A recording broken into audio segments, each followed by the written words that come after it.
All right, everybody, welcome to SimplyCyber Live, the YouTube channel designed to help you make and take a cybersecurity career further, faster.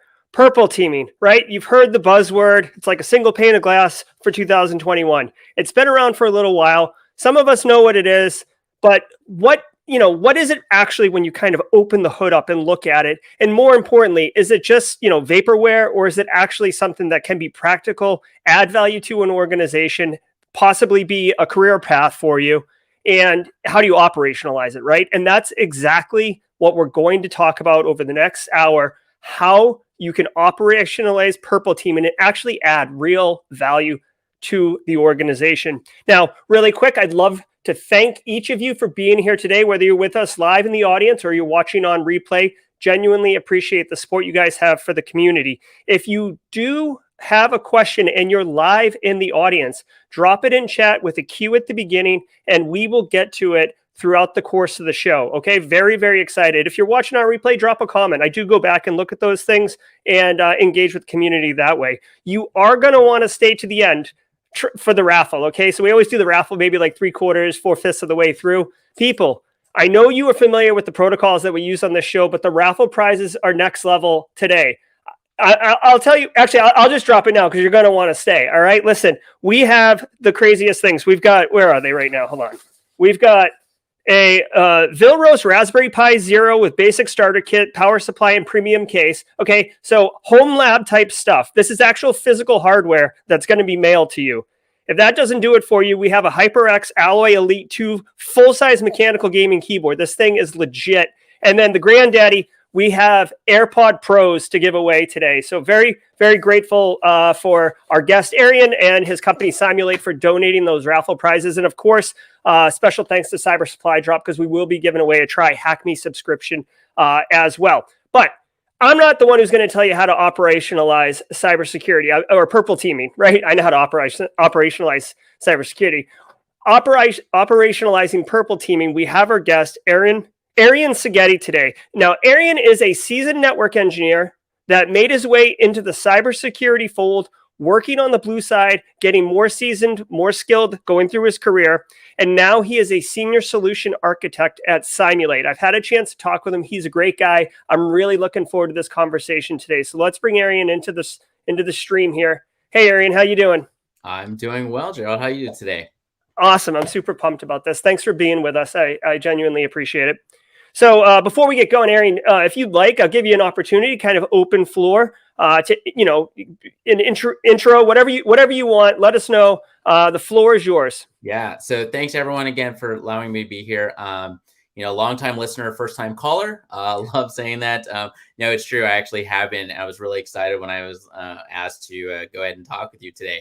So little about me, about 22 years in the industry. I never feel like I'm old enough to say that, but I've been here. This industry has been phenomenal to me. It's taken me to all 7 continents, including Antarctica, a little bit of time down there. Gerald, you probably know something about that.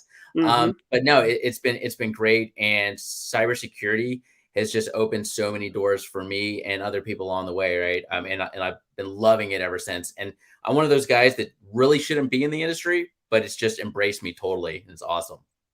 Yeah, it's definitely, I say it on the show all the time. It's a lifestyle, but if it aligns with your interest and your passions, it's just such a great industry and such a wonderful work experience. So we're talking about purple team and how to operationalize it today. But before we get in, I really would love to level set for the audience and for people who are watching the stream and really may have heard the term purple teaming, but actually aren't familiar with what it practically is. So Arien, can you kind of kick it off and start off with what is purple teaming? Yeah. So purple teaming is really more of it's a framework, or it's a coming together of multiple things, right? So we have blue teamers, for all of us out there that have been defending against attacks for many, many years. We're the ones that have to carry the pagers or the beepers. I guess I am dating myself there. We're always responding to those threats. And then, been doing red teaming now too for a while, right? That's where in-house people are really looking for to find certain things. And as many of you security people know, right? Security people have always been the no. So what blue teamers and red teamers are now able to do, we're finally breaking down that silo. And that's where purple teaming comes together. So purple teaming is more of an action. So we're going to take a real action together. We're going to hold hands together because we want to come to the same conclusions together, right? We want to know where the issues are. We want to know where our strengths are. We want to know where our gaps are. And so red teamers been great about finding gaps, and blue teamers know where those strengths are, but now we're doing it together, right? So that's that purple team action. Purple teaming, right, is taking blue, taking red, combining it into a color. You know, my 5-year-old daughter will probably tell me that's the color it makes. I am not one of those people that know those things. So that's what it is. That's truly what it is. It says we're here for a common good, and let's work together to do it. Yeah, there we go.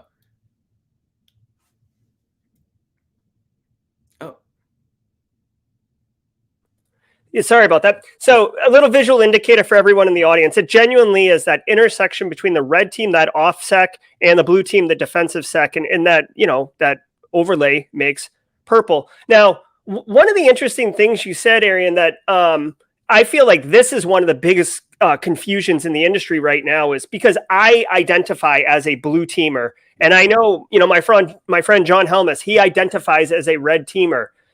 Are there purple teamers? Is that a job?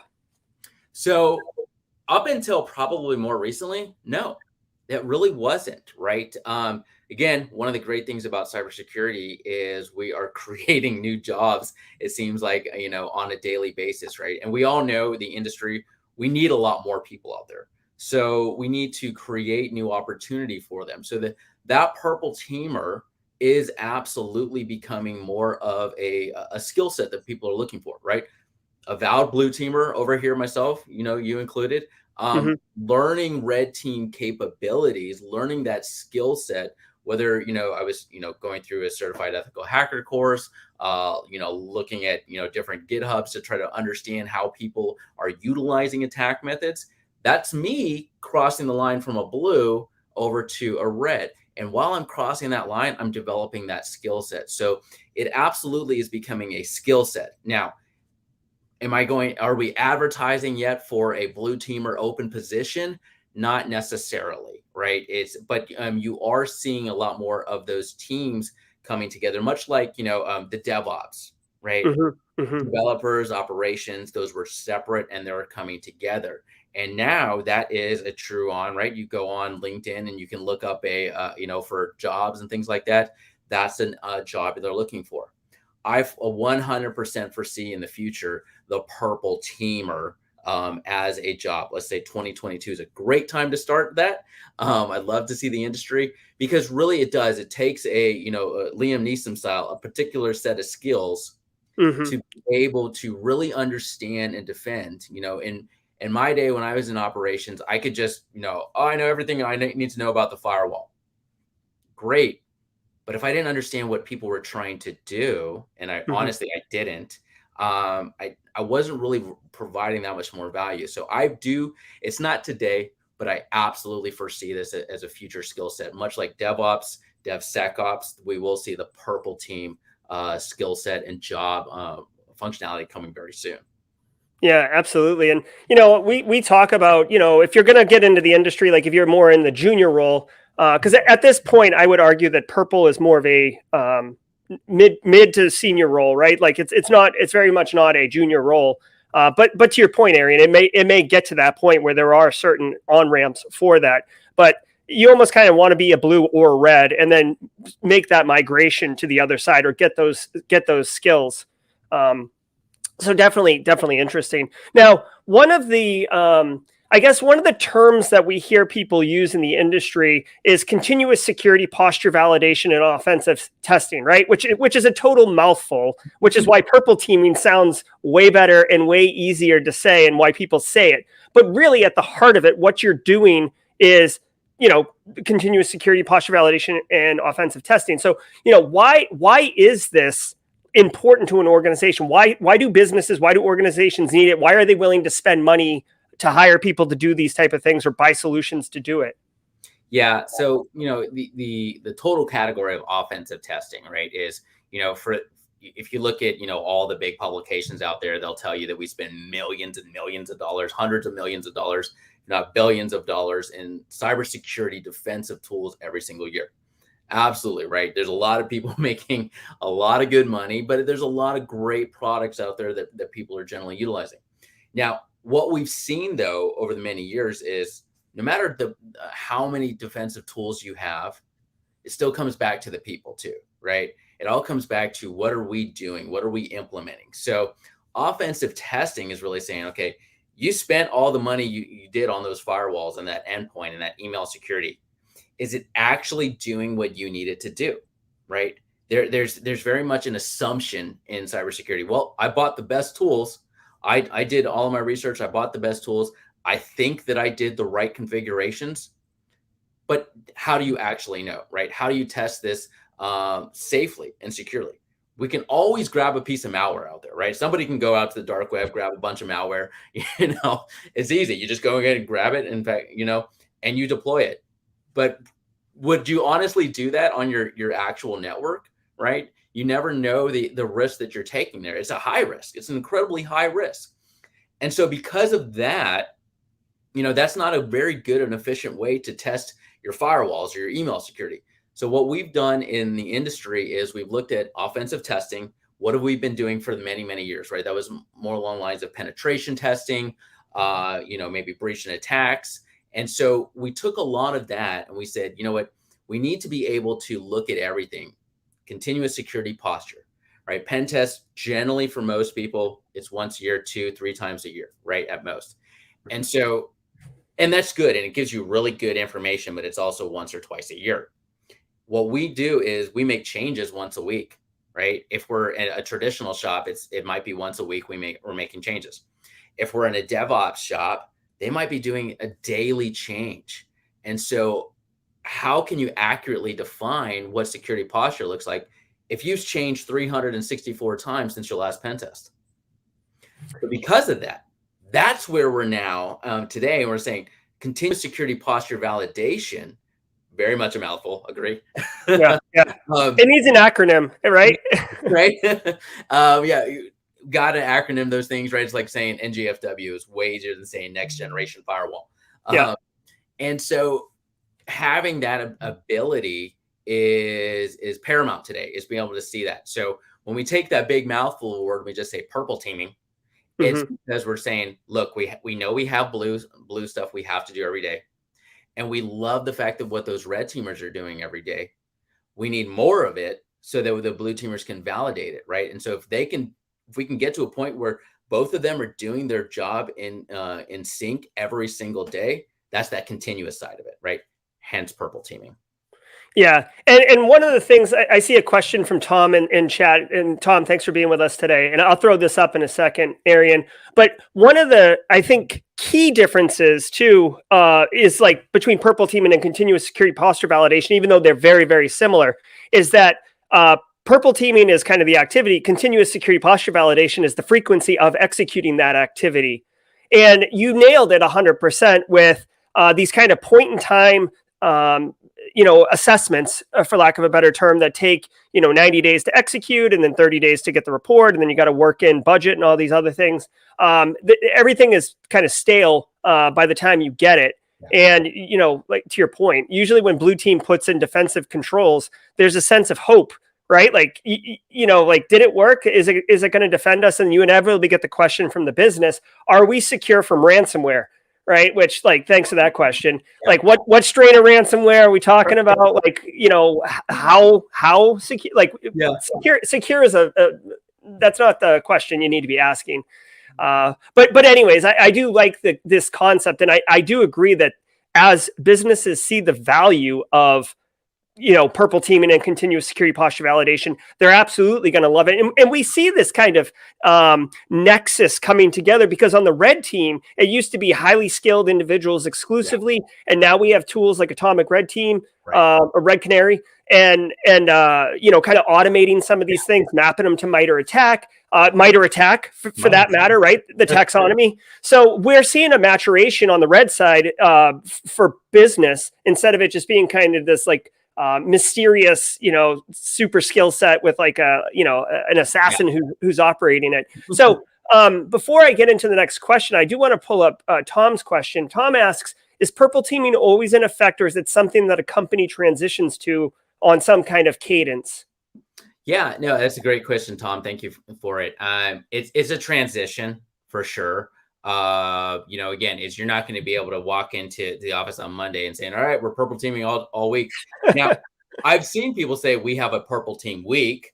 I've seen that for sure, right? And that's what, some mature companies have been at. They're like, every quarter or so we have our purple team week. Well, and that's good. But in my view, right, and I think in a lot of people, it doesn't answer that question of, okay, well, what happens for the next, 11 weeks, right? So it definitely comes to the point where you can be doing it every single day, right? When we look at the continuous security posture side of it, yes, that is an everyday side of it, right? The offensive testing, that really comes a point, especially as, you look at what are the applications you have in your environment? What are the vulnerabilities that are popping up in your environment, right? Are you at risk or not? And so, a new, 0 day comes out and everyone scrambles and you look and you're like, well, I don't even have that application. So 0 day doesn't affect me, right? But there's going to be a lot of common ones where we do, right? Print Nightmare, for instance, right? Print Nightmare from a few months back, the entire industry had to scramble to check and find out if they did. So that in that case, that's absolutely an example of purple teaming. But the continuous security validation side of it, the posture, understanding your posture as it is an everyday function. I would argue that purple teaming in a very kind of advanced scenario or an advanced organization, you're probably looking at every single week, right? There's some level of purple teaming going on every single week. Now, that might be a very low level of, hey, let me just check to make sure that we're still like blocking this, right? We're blocking this execution, right? We're blocking Mimikatz, for example, right? That would be a kind of the automated side of purple teaming. I just want to check to make sure every week that our gold image, right, for our 2016 servers that we have, or 2019 or whatever, don't allow this to execute. That's not a person, but that is an action, right? So that action is happening. That is the purple teaming action. If the red team is doing it, right, whether they've automated that process. And then there's the blue team side of it is, well, let me see what, my SIM says. Did I see it? Did my EDR stop it, right? Or try to, if someone tried to do it. So that would be a little bit more of the automation side of it, but it is every day. Yeah, and it's funny you brought up something again. I just love kind of the maturation of the industry, because people, if Bluekeep comes out or WannaCry comes out, right? Or let's say Bluekeep, right? Yeah. What people do in my world right now, or our world, Arien, is they fire up their vulnerability scanner and they scan for it. And if they find it, they find it. And if they don't, they think they're secure. But in reality, you could find it and it could still not be exploitable. You could not find it for various reasons, because false negative, and you are susceptible, and you have this false sense of security, and you're reporting up that we are not vulnerable to this, right? We saw this with the Exchange 4.0 days that dropped back in the early part of 2021. So, like, if you actually test it, if you're actually executing the same thing that the malware is going to do, right, in a controlled way, then you can say with certainty, yes, we are hardened from that, or we're not susceptible, or we are susceptible. It's like the peace of mind is worth more than just, because right now the vulnerability scanner is what we have if you don't have purple team capability or solutions to do that. I just want to throw this up too. Christian throws in this. There's not a question here, but Christian lays out something that if you're new to the industry, this is super common. Basically, the business throws a bunch of money at it and they think that it's good to go, but those solutions need humans to run them and maintain them. And they didn't account for that in the budget. They just stroked a check for what the vendor told them. And then things go sideways, right? Or it's misconfigured altogether. So how many? Yeah, go ahead. That misconfigure, I can attest to that personally, right? I've been on the other end of that, where I'm like, yep, I absolutely did exactly what I was supposed to do. And then you go and then, you're looking at it and all of a sudden you're like, what? Why was somebody allowed to go to uh-oh, let me go check. And you're like, Mhm. oh my goodness, I haven't been doing SSL decryption for the past 2 months. I thought I enabled it. I did for myself, Yeah. but the rest of the business I didn't. I never put in the right AD group. It was just my computer or something like that, right? Yeah, human nature. I mean, like most people, it's not malicious. It's not intentional, right? I know we always account for the insider threat, but in reality, it's usually, accident, right? It's usually the case. So, we've kind of been talking about what purple teaming is, continuous security validation, but like, what's in it for the security professionals, people in here? Like, who values from it? Yeah. So I think, a lot of different teams are going to value from it, right? Is when we look at it is let's take the SOC, for example, right? Our security operators, our security analysts that are there day in and day out. If we're able to continuously test and evaluate every change that has been made, right, along the way, it's absolutely going to make their job more effective, right? So when we look at it from this perspective, if I'm tweaking and I'm tuning, I'm constantly tweaking and I'm tuning and I'm optimizing the tool sets that they have at their disposal. It's actually going to make their lives a lot easier from the analyst perspective. So I have to go and look at all these different things. Well, I've tuned my EDR or I've tuned my SIM to be very effective and very so I don't have to go look at 100 logs. I actually have to only look at these 5. So those are kind of some of the actions of purple teaming that allows it, right? That's the optimization of that purple team. When red teamers are attacking and blue teamers are seeing those real attacks, they go, well, I didn't know that was an actual attack. It's like, yeah, here it is. It's line 2. It's line 7. They're like, okay, great. Let me put that in here. Now I've done right. I've done that little thing there and run it again. Hey, look at that. I now see line 2 is popping up. I still don't see line 7. Let's evaluate why. And so that part of purple teaming produces better outcomes for real world attacks. Now they can see things a lot more. And, and that's kind of one side of it. The continuous security validation side, where we're always making sure our defensive tool sets are configured correctly, that's going to give business assurance, right? So now I can absolutely, are we protected against ransomware? Well, like you said, Yeah, right? yeah. What ransomware strain? What are you talking about? And the answer is always, well, pretty much. But if we were able to now change the question, we're saying we've tested and evaluated all the known ransomware out there, and we have passed. Oh, we were not protected for some of them, and so we've done the tuning, and we're constantly testing for that tuning to consistently make sure. So when you go to make a business decision and a mergers and acquisition, for example, right? I know as we're going forward, we're going to be secure. I now have a good way to evaluate my new acquisition. So now I can understand, well, how much IT am I going to have to spend, right? I know where their strengths are. I know where their gaps are. I can make intelligent decisions. And that's where the continuous side helps to make those intelligent decisions for the business. Yeah, and I'd also, 2 things come to mind right away, right? So if I'm trying to sell this to practitioners, right? So the blue side, well, first of all, purple teaming removes that kind of adversarial paradigm of blue versus red, and red got the crown jewels and blue sucks, right? It completely dissolves that, and it's collaborative and teamwork. But I hear it time and time again. There's 2 kind of pain points of being a red teamer, right? It's definitely the coolest job, but there's 2 pain points. And one of those 2 is writing reports. And I would argue when you are doing purple teaming, you're not writing reports. You're basically, you turn into the blue teamer and saying, hey, like this attack just worked. Here's how it went. And then the blue teamer tweaking. It's more of a collaborative working session than it is a point engagement with an output deliverable of the of what actions you took in the report. Right. So if you want to get rid of the report and you're a red teamer, you should be thinking like, I got to get into this purple situation because it's a good time. Right. You're not going to get rid of the other pain point, but we can get into that another time.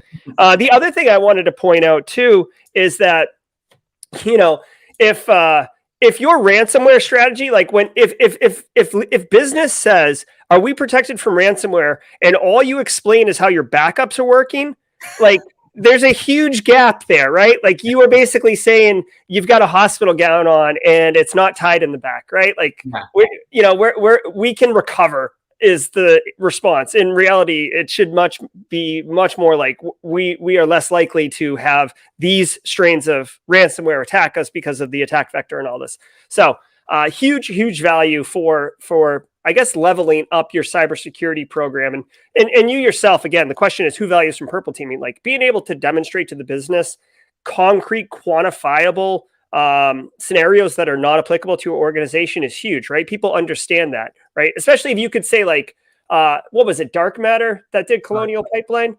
Dark Side. Dark Side. Yeah, I think they became Black Matter, but Yeah. Dark, like you can literally say like we ran the same simulation as Dark Side and we're not susceptible. So like Colonial Pipeline won't happen to us, not ransomware won't happen to us, right? So there's right over there for me. Colonial Pipeline. Oh, is that right? Oh, okay, yeah. So yeah, you definitely, it gives you more, I guess, the ability to get more political capital, right? If you're gonna extrapolate beyond just the technology and actually think about how an information security office operates within a business, political capital is huge, right? You worked firewalls, you know as well as I do. Like if you block someone at the firewall by accident, you lose some political capital. What were you going to say, Arien? No, I was going to say, I think your perfect analogy of spy versus spy, right, is red team versus blue team. It's not spy versus spy. It's really more, and again, I'm going to date myself. So anybody that doesn't know this reference, please go look it up. You'll love it. In the Looney Tunes cartoons from way many years ago, they used to have Ralph versus Sam. And Ralph and Sam was a dog versus Wile E. Coyote, right? But they were named Ralph and Sam. They would go in, their job, one was to protect the sheep. The other one was to try to steal the sheep. They would clock in the morning together and they would clock out at night together, right? And so that is the red team and blue team. They're there to attack and they're there to defend and they're there to make each other better, right? So who's valuing it, right? Values from purple teaming? It's absolutely, those specific people they're getting there. And I love your analogy is nobody likes to do reports. Let's be real, right? Yeah. And so, but you're kind of shifting it to more of an agile effect instead of just saying, all right, here's my report. I did it. We'll look at it and stuff like that. It's no, here's the very specific thing I need you to go do. Go do it over here, right? Here's the very specific thing that I did. Did you see it? Let me run it again. Here's the very specific attack. And you're pulling that data and you're providing that data because, again, just saying, well, I was able to capture this machine, you go figure it out, doesn't provide value. And I love that idea of they clock in together in the morning. They do what they need to do to make each other better, and they clock out and they're still the best of friends, right? And that is where we really are. Who's benefiting from purple teaming? It's actually both sides of the house. Yeah, and I'd even say too, like from a professional development perspective, if you've always been red, like you'll be exposed to the blue side a bit more, and you can pick up those skills and vice versa. So there is a lot of value in there. I want to take a question from chat and real quick. What's up, Professor Black Ops and James and Tom and Tumultra? I see you guys in there. James asks, is the concept of a purple team the same whether the environment is in the cloud or on site? Yeah. Good question, James. I would argue yes, it is. You're going to find the same value. Now, there's going to be different tool sets, right? And generally, we're now looking at different teams that are responsible for security or expanding teams in the cloud, right? Because now we also have the developers that are also being more responsible for security, DevSecOps as you build it out. But the concept in general is absolutely the same, right? Is we're attacking to make sure that the defenders know where their vulnerabilities are, know where their strengths are, right? I have to know where my strength is so that I can then go and address my vulnerability. If I have nothing but vulnerabilities, I'm also questioning over here. So whether it's on-prem or in the cloud or a hybrid, and because we see that a lot in the industry now, right? There's a heck of a lot more hybrid out there than there is probably isolated on-prem or an isolated cloud. It's more of that. More of that hybrid. And so being able to say, okay, we're going to take those purple teamers, but now we just increased our purple teamers as well, right? Because remember, this is people coming together. So it's no longer just the blue teamers or the SOC analysts, the firewall people versus that red teamer trying to do things. Now I have my DevOps engineer, right? I'm bringing that person into the fold too, providing value to my red teamer. Hey, I've got a new app coming up. I need you to attack this so that I can go live in a day, right? You know, and so I think it's when we start looking at the cloud and we start looking at cloud native applications, right? Whether it's built, Lambda services in AWS or Kubernetes, wherever we're doing that CI/CD pipeline, we're expanding our blue teamers. So great question, but I see it as let's grow it more. Yeah, and it's interesting. Like, I don't know why it hasn't clicked with me already. I've already kind of been saying it, but it just clicked with me. Like, as DevOps has kind of come onto the scene as like the way to do infrastructure, even infrastructure as code. Like, that's what this continuous security validation is. It's moving at the same speed as infrastructure is, right? Because it used to be a little bit more monolithic and dinosaur speed, and now it's moved into a much faster kind of deployment cycles. And like you said before, like if you're not checking it once a year, like it's a totally different world. Yeah. So Tom wanted to know, would you hire an outside company to help you with a purple team exercise, or is it an internal thing, or is it some type of hybrid? What would you think around that, Arien? So I'd go back to exactly what you just said, right? Kind of that DevOps. If you have an internal DevOps and that you've got strong DevOps practitioners, you actually have the framework to know how to start doing these things, right? So if you have that, you absolutely can do these exercises internally, right? So it looks like from that perspective. Now, if you don't have red teamers on staff, let's just say that, then yeah, so there would be an outside. Now, if you think about the way we kind of already do this anyway with pen testing, we hire an outside company, they come and try to attack us, and then you get a report results within 2 weeks, and then it's a stack this big, and they walk away. What I would contend is if you don't have the in-house skill set, find a skill set company, find a purple, a pen test company or red teaming company that actually will work with you to, consistently develop what this is going to look like. They're going to coach you through this. Now, again, there's companies, there's products out there that do a lot of these things. But like I said, is if you have that playbook style that you're already there, then you're halfway that way. And so you can hire outside some people. If you have one red teamer, they can, kind of learn from the other people that are doing it. They're just not doing security attacking. They're doing developers and operators coming together, right? Red team and blue team coming together, like you just said.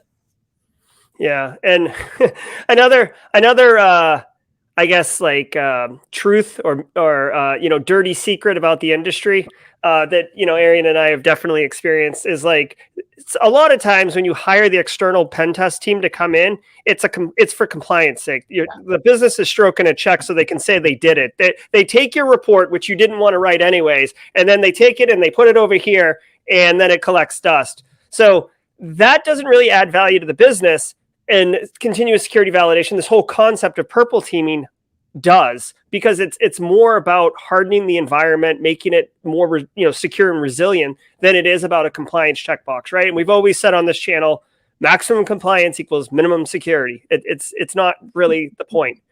So Arien, I got a question for you. Okay, yeah. This one I was excited, right? Because I love purple teaming. I think genuinely, I think purple teaming is like the right way to do it and where we're going. But it's not really mainstream. It's still we're doing this live stream right now to help promote it as a concept. Why is it not mainstream? Why aren't my 6 and 9-year-old talking about purple teaming? So I think it's a couple of different things, right? Is as much as we love to talk about breaking down silos, we still have silos. Right. I think if we take it right back to your comment about compliance pen testing, right, that still overshadows the entire industry. Right. We have to be compliant for these things. I'll give you a quick 30-second maybe. Well, I was in Afghanistan many years ago, and I remember getting a firewall and having it and me being told to install it. I said, okay, I've installed it. What are the configurations I need to do on it? What are we trying to protect? All these things. They said, no. Can I route to it? Yes. Check. Okay, good. You're done. That level is where we're, still from a compliance perspective, we're still battling that. And I think that's one of the reasons why things like this haven't been taking mass adoption. Now, The second part is even red teamer still, I think we mentioned it very early on, right? It's a very specific, highly skilled set of skills that somebody has, right? They've developed it over years. And, that being said is they were never used to working together with that blue team. It was still very siloed, completely off. And I look at it and say the security industry, as always, we're a little bit behind when it comes to, the application side of the house, right? The applications, they started doing agile development a few years before that. And now they're in full DevOps, CI/CD pipelines, things like that, which is really fast. And we're still a little bit hesitant, and we're still about a little bit pushing back. And we do that to each other as well. I don't want to do the red teaming right now because I've got all these other things to do. And it's going to take, unfortunately, and I think this is, it happens, is an incident. A real incident has to happen for, people. And that's the thing, you and I don't want that to happen. We want mass adoption. That's why I'm loving having this conversation is I want people to walk into their office tomorrow and say, hey, we don't have any red teamers. Can I go take a class? Because I think my skill set would be better. And then I can help, I can go here and attack us a bit, and we can see if you guys see it. Right. So I'm hoping that the industry is going to look at it that way. I've seen some good things, right?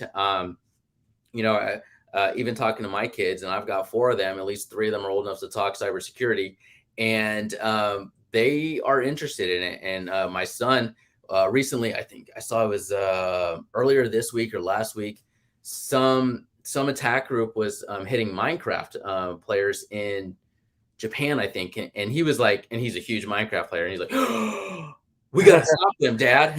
I was like, well, I'm trying, trust me. Yeah. So I think it's coming. But unfortunately, right now, we're still in that we don't see action until an incident happens. Yeah, unfortunately, that is a very, very common case. And, it's so frustrating too. Like, obviously, veteran practitioner here, it's so frustrating because it costs 3x to deal with the problem afterwards.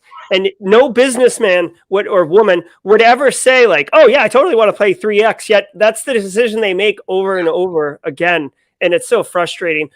One thing that you said that I'd also like to kind of share my thoughts on was, maybe if you're in the audience or you're watching on replay and you work on a blue team, SOC analyst or something, right? SecOps capability, and they're going to do the annual pen test event, maybe pipe up and say, hey, instead of having them come in and just bang against us, let's take the same hours, right? Like, let's say they get 80 hours of man hours of pen testing.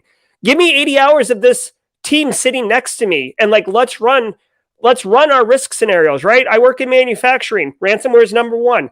I just want to practice ransomware. Let's do that. It's so much more valuable to protecting your organization than it is to just have them get the crown jewels because they exploited some, LMNR kind of thing, right, or, whatever. It's so yeah, anyways, huge value add there. One question that did come in, and I was trying to understand what it is, but I think Chris had asked, on the DevOps side, and I'll have to pull it up here in a second, but on the DevOps side around purple teaming, is there any particular, I know this is like a really niche thing, but is there any particular training or professional development that you might recommend around purple teaming kind of in a DevOps environment?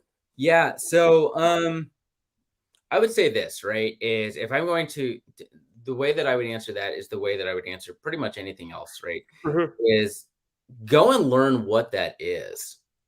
So, if I wanted to know how to, let's just, for example, right? I've never deployed containers in my life. Mm-hmm. Never done it. If I wanted to learn how to attack containers, I'm going to go take a class on container development. I'm going to take a class so I can understand the basics of it, right? So if I'm going and I'm working with DevOps people, honestly, I'm going to, and I have DevOps in my organization, I'm going to go and ask my, if I'm the security person, I'm going to talk to my manager and say, you know what, I want to spend, half a day a week with them at their staff meetings, right? Or I want to spend every Monday morning when they get their, their new 2 weeks agile schedule, right? Let's go and involve ourselves in the sprint just to understand what they're doing, because now I can start understanding what does that process look like for them, and now I can reverse engineer that in my head of, okay, this is where I see an issue, this is where I potentially see an issue. So I don't know of any particular classes I would take. I would really more so, let's just get into it and say, I don't want to say anything, I just want to be a fly on the wall, I want to understand. And by the way, can you provide me somebody so I can ask them questions later? Yeah, that definitely having a resource would be good. So, what I want to know, like, what are the challenges of wider and better adoption? Kind of how does Purple Team scale? Is there different kind of use cases? I guess, so what are the challenges really? I think the challenges have been up till now is the ability to kind of automate parts of it, right? Is we can always do things, and that's something, right? So up until probably about, I don't know, maybe a year or so ago, I would say automation has been a challenge to Purple Teaming. So being able to say, okay, I'm going to continuously test you has been needed for a long time, right? So that way, again, is a red teamer, as they're going to Purple Team together, they still need time to develop what they're going to do, right? They still need that time. But if they can pull things automatically, that's going to provide them information. Okay, great. I got, information 1, 2, and 3, and 4. Now I have something I can go test. Hey, blue teamer over there, I'm going to go hit this side of the network, so please be looking for this and report back. But otherwise, they would have had to go and actually do a lot of these things themselves, right? So I think that right there is one way that we can scale, because again, we're still limited by what people can do. So being able to bring automation into it, being able to bring a more concise tool set. Second thing, and this is a big thing, is integrations. Again, is if I can pull that data automatically for you and provide it back out there, then I'm going to be able to scale, as opposed to, all right, let me throw this over the fence to my sim people and see if they can find this needle in a haystack. But if I can have, the tool sets that I'm utilizing that's integrating into it, and can pull that data out to say, all right, I'm going to give you now 100 lines to look at, as opposed to 5 million lines. It helps them to be able to, okay, well, what were you pulling, right? Why are you pulling that level of data, right? Well, because this is the kind of attack that I did, right? Remember, we talked about, I'm going to do a control panel attack or MSHTA. Here's the things to look for. So pulling that data out where we need to, basically automation is really how we scale a lot of this here. Yeah, I think automation is imperative, right? And I feel like we said this a million times already, like you can set the controls up, but you don't really know, if they're properly going to defend, right? Not all exploits execute the right way, and not all defensive measures defend the way you expect them to do, right? Anyone who's ever written a piece of code and compiled it the first time knows, even though you think it's supposed to do something, it does something else, right? So there is genuine value in that. And, I would also go as far as to say, like, it helps you provide a much more informed, I don't want to call it a risk register, because that's kind of a beat word, but like an informed action plan on where your actual real critical risks are, because they're informed by a threat.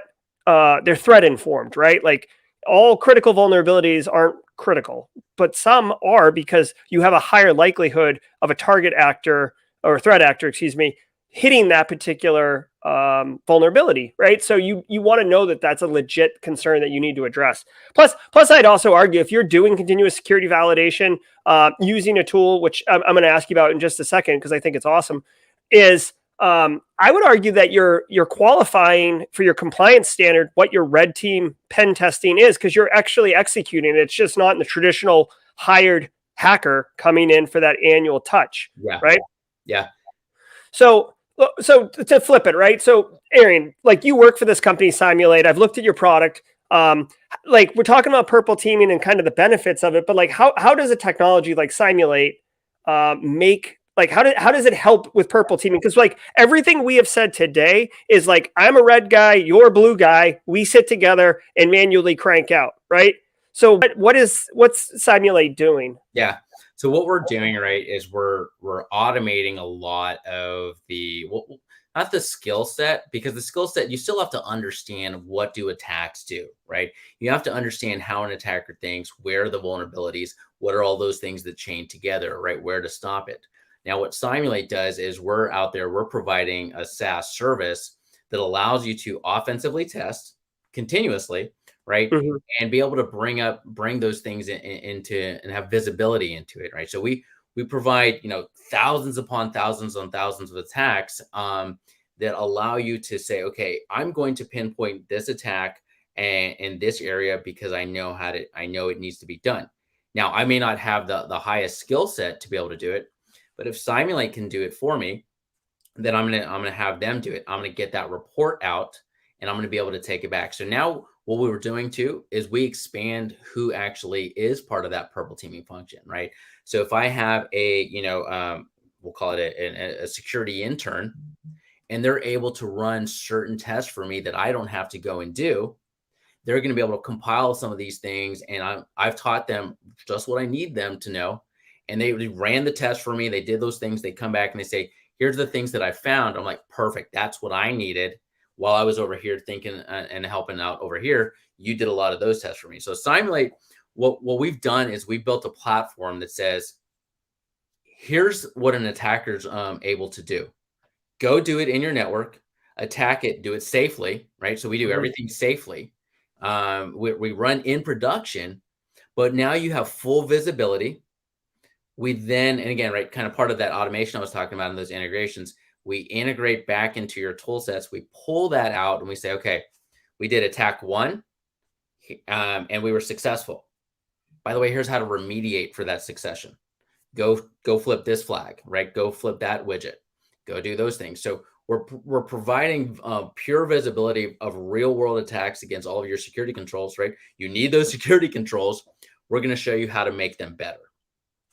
Yeah, it's interesting. It really sounds like, it sounds like you take the ability to have, you can go like down one level on the engineer scale, right? So you don't need a senior person. You could have a mid person in there. You don't need a mid person. You could have a junior person in there. It allows you to basically get years of experience, which is beneficial for the actual engineer or analyst in the practitioner role, because they're getting exposed to more advanced concepts, which develops them, but the business is getting the value. So that is really cool, and obviously much faster. Because I'm sure I've looked at Cymulate a little bit, but I haven't used it in a professional setting. But I'm sure that I have to assume. Correct me if I'm wrong. I have to assume that there's some type of automation of like data analysis, report gathering, like all the things that you would want to do for like multiple iterations.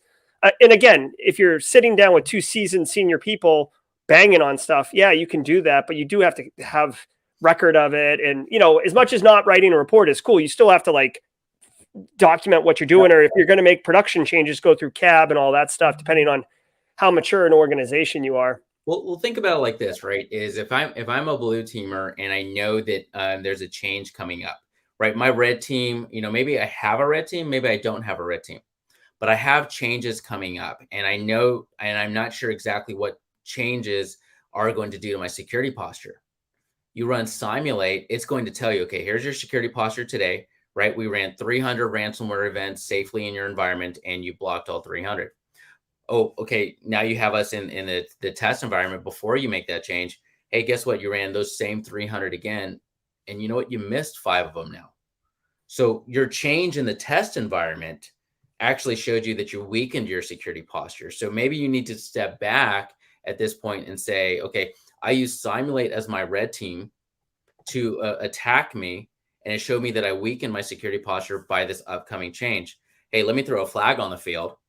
We need to stop really quick and take a step back and say, I know that you asked for these changes, but we ran this and it actually weakens our security posture, right? So that's that capability now that teams can put into play, right? Whereas before, if you had a red team, you could ask them to do it. So we help people without red teams. But what about the red teamer themselves, right? So they're there and now they're saying, okay, well, does that put me out of a job? Absolutely not.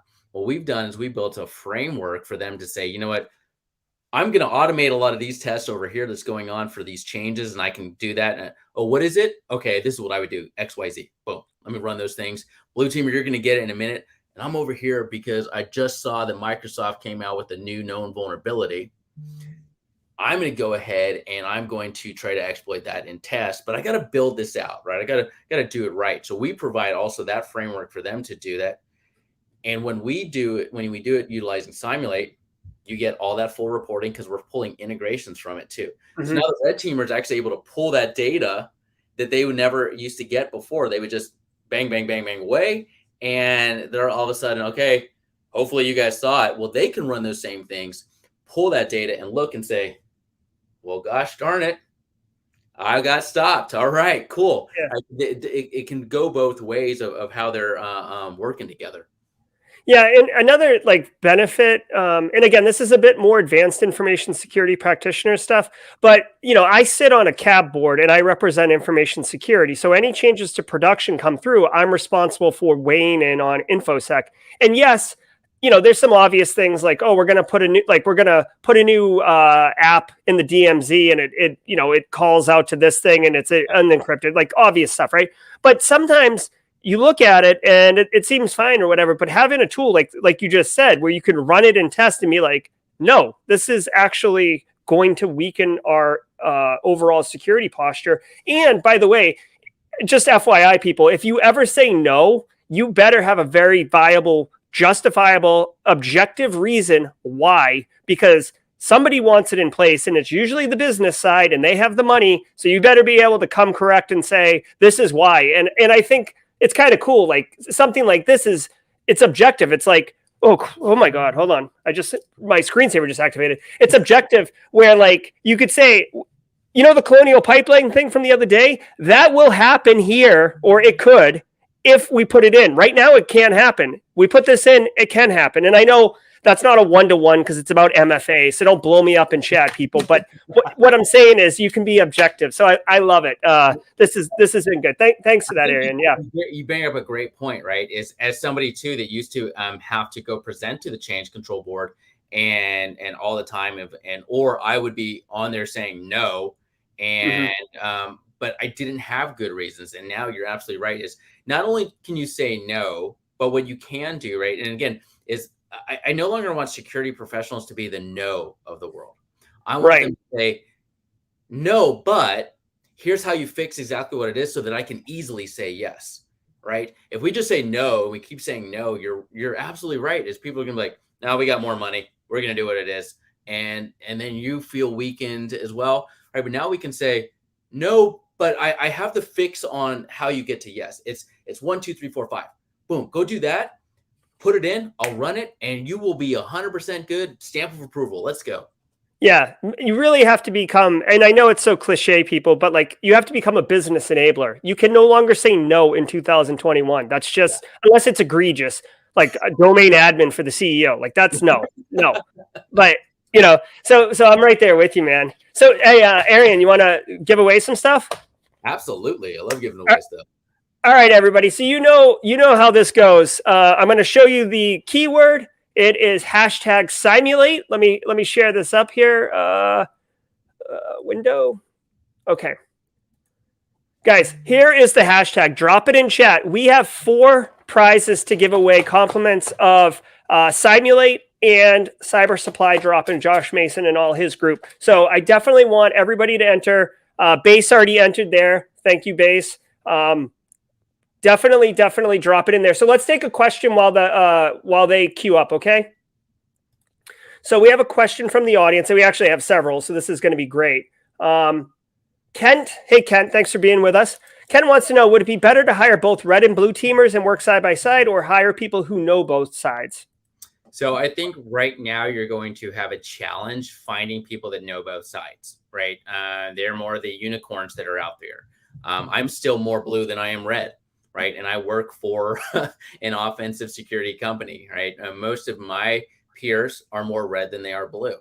So finding the right people, I think, is going to be a challenge right now. But start looking for sure. Hire red teamers that are willing to do other things. Hire blue teamers and say, hey, I'd love to send you to a certified ethical hacker course, right? So hire them with the intent of broadening their skills and make sure that they know that that's something they can do. But Kent, if you can find those people that have both skills, good on you. Hire them quick. Yeah, absolutely. Absolutely. Or if you're one of those people, start touting yourself as a unicorn. All right, guys, it's hashtag Cymulate, Cymulate. I don't know if it's case sensitive or not, so just put it lowercase, but definitely enter. We have Airpod Pros to give away. We have Raspberry Pi, the newest one. We've got a mechanical keyboard that's pretty dope, and we have a month of Try Hack Me. So you definitely want to enter. Okay, I'm seeing 30 people in chat right now, so like your chances are awesome to win some really cool stuff. So going back to the questions here. We had another good one here. John Doe asks, for an organization that doesn't employ red teams, which are many, I might add, how would you even begin? Yep. So I would, again, right, if you don't have budget to be able to go out and hire those things, is start with your blue team or start with your security people right now. And like I said earlier, have them raise their hand. Who wants to take a certified ethical hacker course, right? Simple. That is a very simple and a very great course to be able to go to, right? Who wants to go and study these things? Who's the person that's most interested in, and approach them, right? Start with them and start learning some of those things, right? A quick self-promotion. You can always look at Cymulate itself, right? We're there to help. We bolster everyone's skill sets. That's a great way. But again, you really want the people that are going to want to do these things. So definitely train your people, right? I absolutely believe in when they say, what happens if we train our people and they leave? Well, what happens if we don't train our people and they stay? So please train your people. Absolutely. And I would say it's if you don't work in an organization like this, you may want to consider looking around, because many organizations will actually fund InfoSec training for staff, because it's just, our industry changes so often that it's imperative to keep staff trained. Going back to being the office of no, I just wanted to call out John Doe's here, talking about being the velvet hammer where they have to say no with a side of doomsday periodically. So spot on, John. All right. So let's I think all the things are in here. We got 31. This is fantastic. Let's do a drawing. So guys, first thing we're going to draw for is the Try Hack Me 1 month VIP subscription. Okay. So good luck to everybody. I got some sound effects here. What do we get? Everybody knows about the classic sound effects. Here we go. For Try Hack Me 1 month. Yes.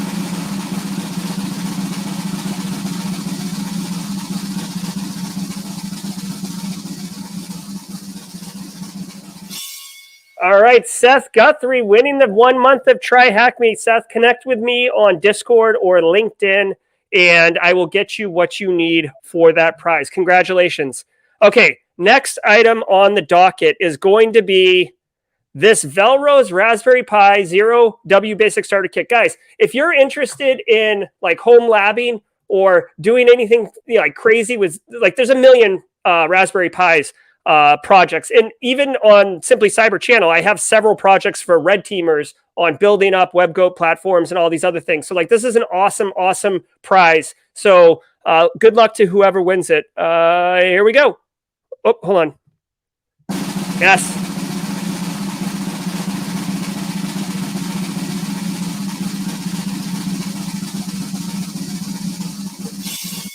All right, Jesse is Punk. Congratulations on your Raspberry Pi. Go ahead and connect with me on Discord or LinkedIn for that prize. The next prize that we're dropping is this, arguably the most desirable of the group. I've had a couple of people reach out to me about this already. The Hyperx Alloy Elite 2 Mechanical Gaming Keyboard. This is, obviously it's got all the cool stuff where you can LED the heck out of it. Be awesome for a YouTube streamer. I didn't enter the contest. I'm just saying it would be awesome. So let's give that away right now. Again, compliments of Cymulate. Thank you very much, Arien.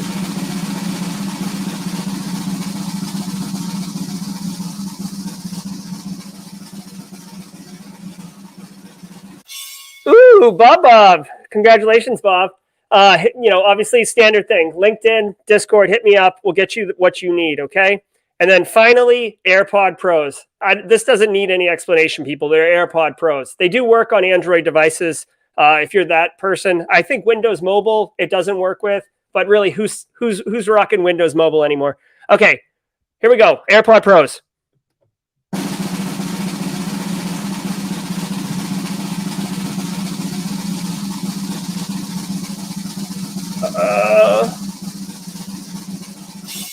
Oh, my man, David Case. I know David. David, congratulations on your AirPod Pros. Buzz me in Discord or LinkedIn, and we'll get you all sorted out. David Case, GRC guy, big fan. I've been following him for a while, so good on him. And Arien in Cymulate, thank you so much for those great prizes. That was like a delight giving those away. So you got time for a couple more questions, Arien? Yeah. Okay, cool. Let's do it. I got to click through all these hashtag Cymulates now. Let's see where the questions are. Tabnaka asks, what does an ideal purple team report look like? That's a great question. Red team reports can be turned in. So what do you think, Arien? Yeah. That's a great question. So I think ideally a purple team report actually pulls data from both, right? Is what did the red teamer do, right? So it's kind of, you have a plan. So you have a plan, you're going to execute that plan. What did the purple teamer do versus what did the blue teamer see? And when we say that, a lot of times is, okay, here's the things that I did, right? Is I tried to grab a credential. I'm going to try to grab a credential. I'm going to do some port scans. I'm going to see I'm going to have 10 steps.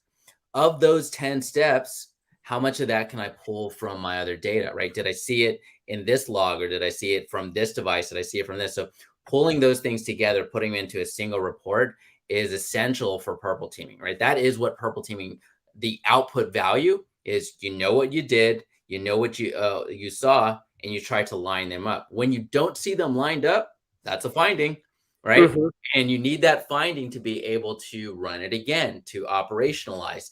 Oh, great hard word to say. The hard one is operationalization of purple teaming, is knowing what you did, knowing what the output is, bringing it together and seeing where's my strength and where's my gaps.